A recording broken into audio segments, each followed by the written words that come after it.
پیش پائی تھی، یہ اس سے مطالبہ تھا جس کو دین کی حفاظت ہی کے لیے پیدا کیا گیا تھا۔ گویا کہ امام عالی مقام نے یہ فرما کر سبق دے دیا، یہ سر تو کٹ سکتا ہے مگر یہ ہاتھ کسی زانی کے ہاتھ میں نہیں جا سکتا، یہ ہاتھ کسی شرابی کے ہاتھ میں نہیں جا سکتا، یہ ہاتھ کسی بے نمازی کے ہاتھ میں نہیں جا سکتا۔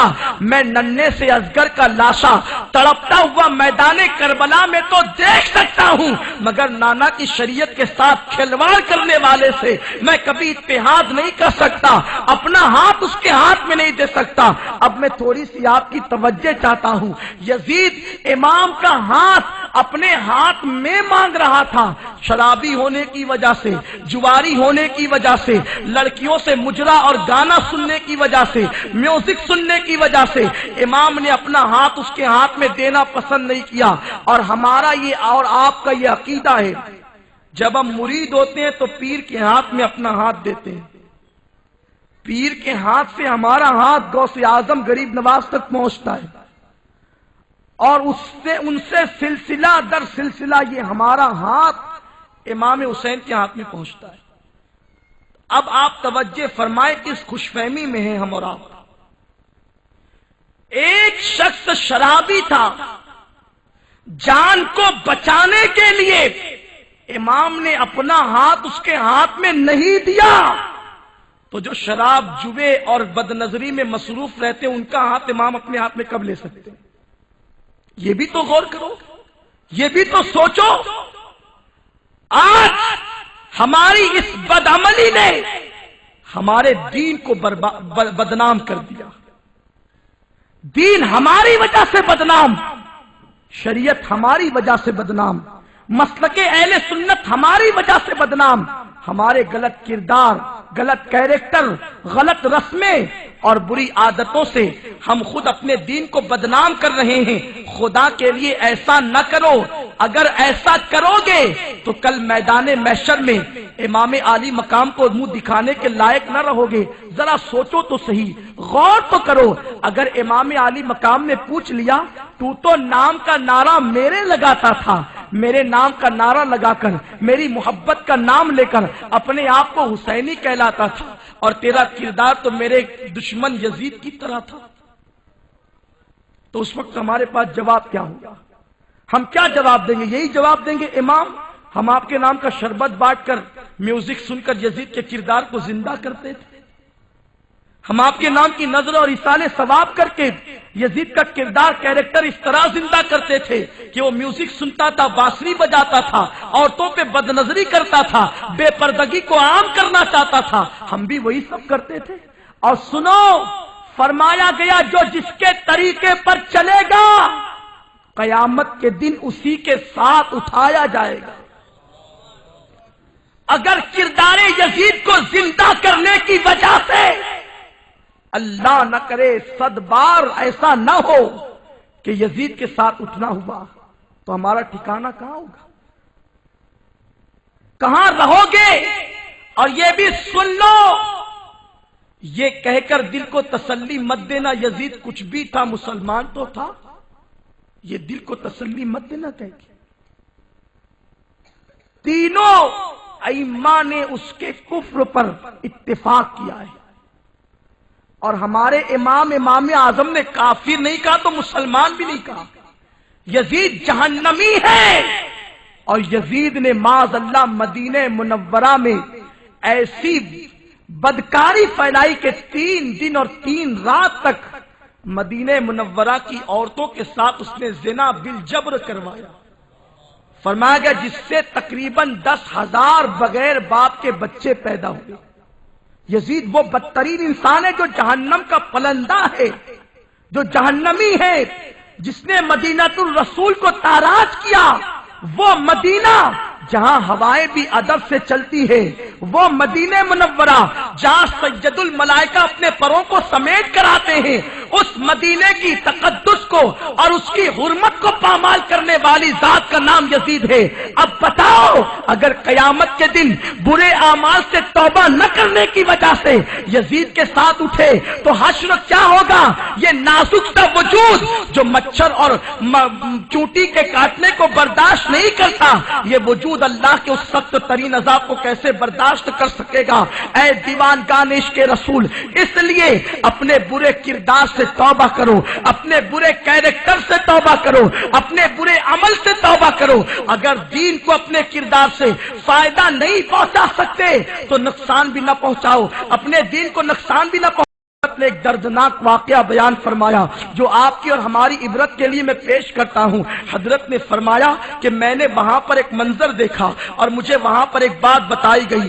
بات یہ تھی کہ سیرت کی کتابوں کو پڑھ کر اور صحابہ کی استقامت کو پڑھ کر ایک عیسائی نوجوان مسلمان ہوا۔ ایک عیسائی نوجوان نے اسلام کا کلمہ پڑھا اور اسلام کا کلمہ پڑھ لینے کے بعد جب وہ گھر پہنچا تو ماں باپ نے کہا کہ تو مسلمان ہو چکا ہے، مسلمان کے لیے اس گھر کے اندر کوئی جگہ نہیں، اس لیے ہم تیرے لیے کوئی جگہ نہیں رکھ سکتے، یہاں سے چلا جا۔ وہ وہاں سے نکلا، اس نے صحابہ کی استقامت کو پڑھا تھا، سیدنا بلال کی استقامت کو پڑھا تھا اور صحابہ پر ہونے والے ظلم کی داستان اس نے پڑھنے کے بعد اپنے آپ کو اتنا مضبوط کر لیا تھا، کچھ بھی ہو جائے اسلام کا دامن نہیں چھوڑوں گا، ہر تکلیف برداشت کروں گا، ہر مصیبت برداشت کروں گا، ہر درد برداشت کروں گا، ہر غم برداشت کروں گا، مگر اب دامن رسالت میرے ہاتھوں سے نہ چھوٹے گا، دین کا دامن نہیں چھوڑوں گا۔ اور پھر اس کے بعد وہ گھر سے نکلا، ماں باپ کو چھوڑ کر اور ایک کمپنی میں آیا اور آنے کے بعد ساری داستان بتائی کہ میں مسلمان ہو چکا ہوں اور مجھے گھر سے نکال دیا گیا، اگر مجھے یہاں پر جاب مل جائے تو میں اپنی زندگی کو اچھے سے گزار سکتا ہوں اور چند دنوں کے بعد پھر میں خود ایک مکان خرید لوں گا اور وہاں پر رہ سکتا ہوں۔ اب اسے کمپنی کے اندر جاب دے دیا گیا، مسلمانوں کی وہ کمپنی تھی، وہاں پر اسے رکھ لیا گیا۔ اور پھر کیا تھا، چند دن اس نے کمپنی میں کام کیے، وہ دیکھتا اذان ہوتی مسلمان ہنسی مذاق ٹھٹا بازی کرتے، اذان کی کوئی تعظیم نہیں، اذان کا کوئی احترام نہیں، حالانکہ فرمایا گیا جو اذان کو سن کر بے توجہی کرے، اذان کا جواب نہ دے، اس کی تعظیم نہ کرے، اگر وہ مرے گا تو ڈر ہے کہ اس کا خاتمہ کفر پر ہوگا۔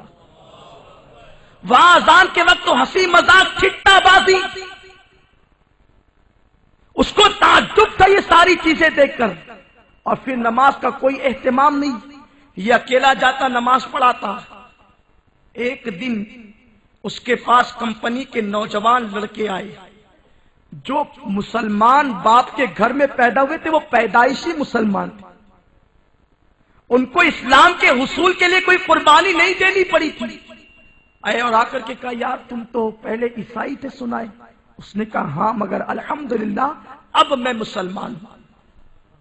تو کہا ہم نے سنا ہے تم عیسائی تھے، تو ظاہر سی بات ہے تم سیٹرڈے نائٹ منانے کے لیے کسی کلب میں تو پہلے جاتے ہی ہوں گے، کیا تم یہ بتا سکتے ہو کہ زیادہ خوبصورت لڑکیاں اور عیاشی کا سامان فراہم کرنے والی کلب کون سی ہے؟ کہاں جا کر ہمیں زیادہ اپنے دل کی خواہشات نکالنے کا موقع ملے گا اور خوبصورت لڑکیاں کہاں زیادہ ملے گی؟ اس نے کہا ارے یہ ساری چیزیں تو اسلام میں حرام ہیں، تم یہ بات کیسی کر رہے ہو؟ انہوں نے کہا چھوڑ یار کیا پرانے دور کی بات کرتا ہے، چل جوانی تو عیش کے لیے ہے، وہاں چل کے عیش کریں گے، یہ مولویوں والی بات نہ کر۔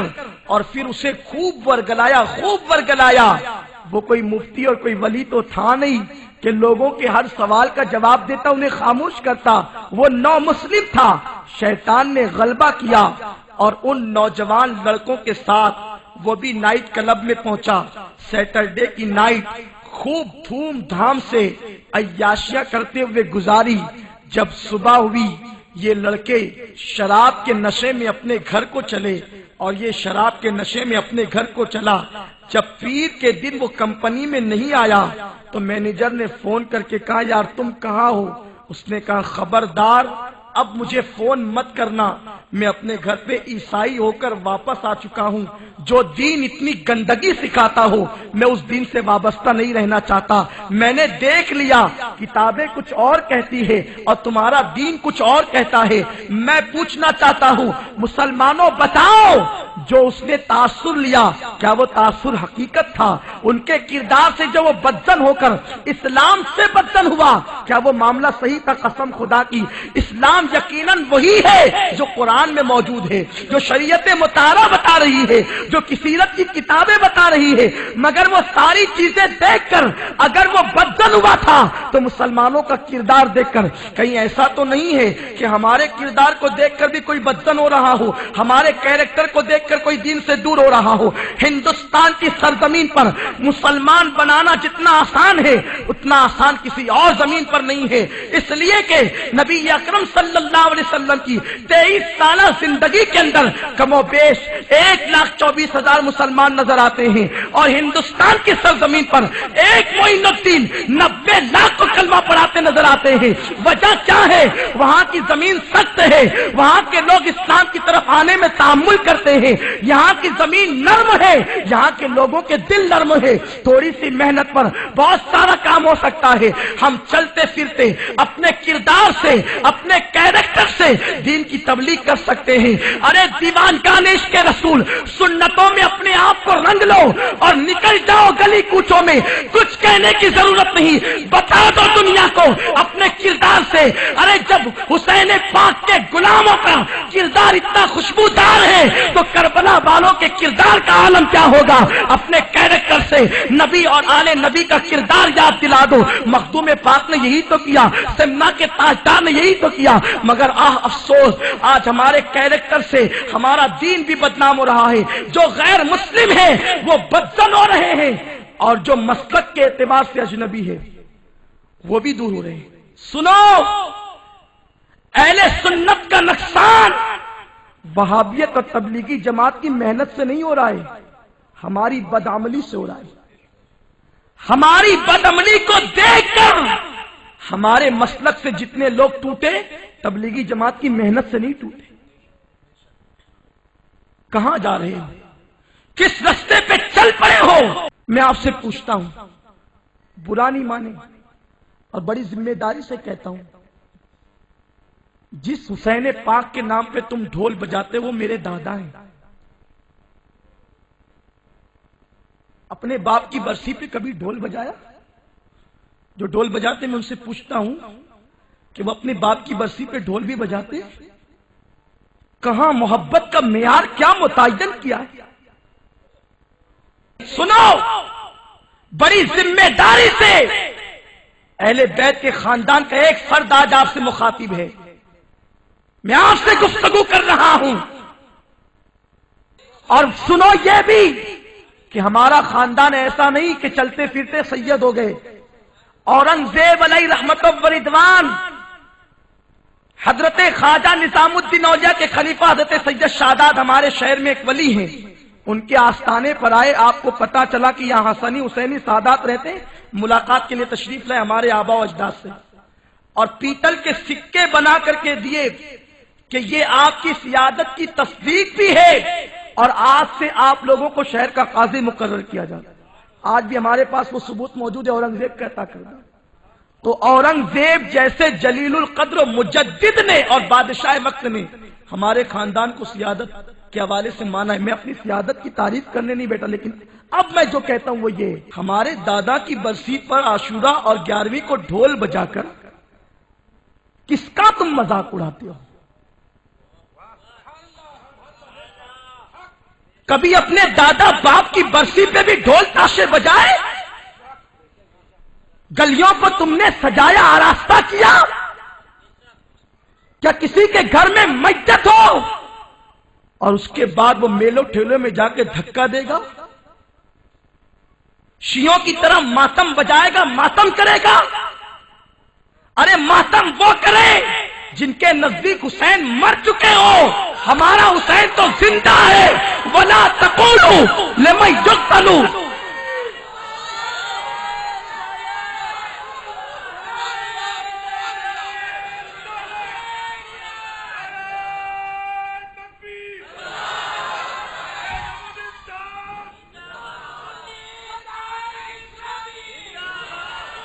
حسین کل بھی زندہ تھے، آج بھی زندہ ہیں اور قیامت تک زندہ رہیں گے۔ حسین زندہ ہے ہماری محفلوں میں، حسین زندہ ہے ہماری نمازوں میں، حسین زندہ ہے ہماری اذانوں میں، حسین زندہ ہے ہماری صبح میں، حسین زندہ ہے ہماری شام میں۔ شفق پر سرخی حسین کی زندگی کی ضمانت دیتی ہے، افق کا جمال حسین کی زندگی کی علامت ہے۔ جب تک دین زندہ رہے گا، جب تک اذانیں ہوتی رہے گی، حسین زندہ ہے اور زندہ رہیں گے۔ قتل حسین اصل میں مرگ یزید ہے، اسلام زندہ ہوتا ہے ہر کربلا کے بعد۔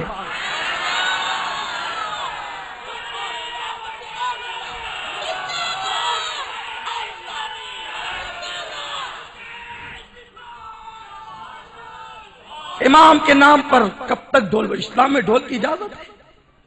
اللہ کے رسول فرماتے ہیں مجھے روئے زمین پر اس لیے بھیجا گیا کہ میں زمین سے ڈھول تاشوں کو مٹا دوں۔ وہ مٹانے کے لیے آئے تھے، تم ان کے اولاد کی شہادت کے دن بجاتے۔ پھر محبت کا دعویٰ، کیسی محبت ہے!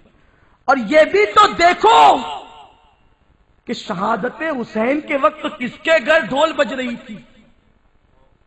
حسین کے گھر بج رہی تھی یا یزید کے گھر بج رہی تھی؟ وہاں تو بیویوں کا عالم یہ تھا کہ امام زین العابدین، ام رباب اور حضرت زینب تینوں کو ایک ساتھ باندھ کر اونٹ کی ننگی پیٹھ پہ ڈال دیا گیا تھا۔ امام پاک کی شہادت کے بعد آپ کے سارے کپڑے اتار لیے گئے اور 10 گھوڑوں سے امام کے لاشے کو کچلا گیا، روندا گیا۔ امام علی مقام کے لاشے کو اس قدر کچلا گیا، 10 گھوڑے استعمال کیے گئے لاشے امام کو کچلنے کے لیے۔ تو امام کے یہاں کب ڈھول بج رہی تھی؟ جب وہ مدینے سے نکل رہے تھے، جب مکے سے نکل رہے تھے، جب کربلا میں پہنچے تھے، جب یا امام کے لاشے پہ گھوڑے دوڑ رہے تھے، جب یا کوفہ میں ان کا سر گھمایا جا رہا تھا نیزوں پہ، جب کس کے سنت ادا کر رہے ہو، کس کے طریقے پہ چل رہے ہو؟ اور اصلاح کرنے والوں کو باغی کہتے ہو، اصلاح کرنے والوں کو دشمن کہتے ہو۔ سنو، اگر سنیوں نے خرافات اور بدعات سے توبہ کی جو لوگ مبتلا ہیں اور واقعی جو مشن امام حسین ہے اگر اس پر عمل کرنے کے لیے تیار ہو گئے، قسم خدا کی جتنے گئے سب لوٹا سکتے۔ آگے تو بڑھو، محنت تو کرو۔ آج بھی 80% ان کے ساتھ چلنے والی عوام ہماری اپنی ہے، جنہوں نے ابھی تک نبی کی توہین نہیں کی ہے، گستاخی نہیں کی ہے۔ ان کے لوٹ آنے کا چانس ہے، ان کے پلٹ آنے کی بہت امیدیں ہیں۔ تم نہیں آگے بڑھو گے تو کون آگے بڑھے گا؟ اس لیے آؤ، اہل بیت کی محبت اور